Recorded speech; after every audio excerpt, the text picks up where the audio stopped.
Businessman and presidential candidate Donald Trump was widely lampooned on Twitter this week when a reporter asked him to share his favorite Bible verse. Of course, he deflected the question by saying it was too personal and he didn't want to get into it. Most people, including us, assumed this was because he didn't actually know any Bible verses. He did say, though, Jay, recently in a campaign event in Mobile, Alabama, that the Bible is his favorite book. It's hugely important to him. Yes, he may say that, but I'm not sure I just want to take his word for it. Well, like he wants us to do with his policy ideas, such as they are? Exactly.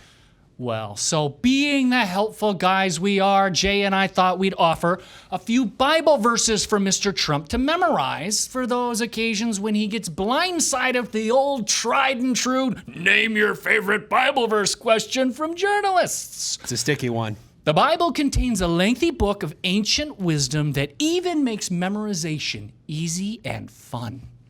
Here's an example. Let another praise you and not your own mouth. Someone else and not your own lips. Maybe that's not the best one for the Donald. So how about this? How about this?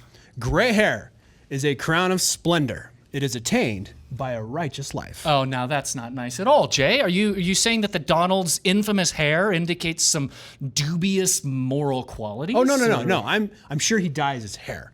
I'm sure this doesn't apply to him. Okay, well, let's try and give him a few more edifying Bible verses. Sounds okay? good. Let's do this. A fool finds no pleasure in understanding, but delights in airing his own opinions. I see what Trump meant by personal. Hugely important. Well, let's try a few more. The tongue of the wise commends knowledge, but the mouth of the fool gushes folly. Hey, now, just what are you implying?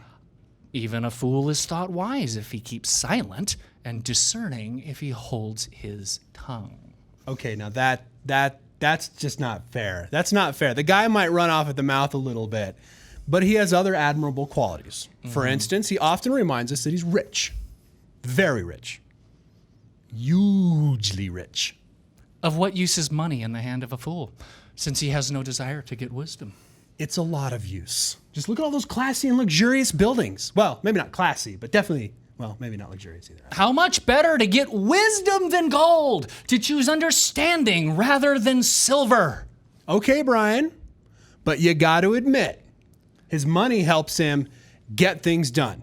I mean, come on, a substantial contribution to the Clinton Family Foundation, and voila, Hillary had to attend his third wedding. Many curry favor with a ruler, and everyone is the friend of a man who gives gifts. Well, he goes to church anyway.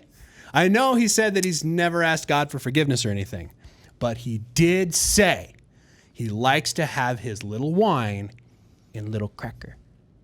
Fools mock at making amends for sin, but goodwill is found among the upright. Well, maybe you're just a pathetic loser.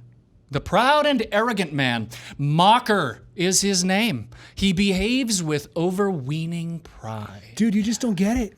You don't get it. He's tapping into something. A rich man may be wise in his own eyes, but a poor man who has discernment sees through him. Okay. I see where you're going, where you're coming from, but how do we get the right discernment? Well, for starters, Jay, stay away from a foolish man, for you will not find knowledge on his lips. So you're saying that Donald is a foolish man? Well, Jay, the Bible tells me so. We'll be back with Paul Maxwell right after Distilled.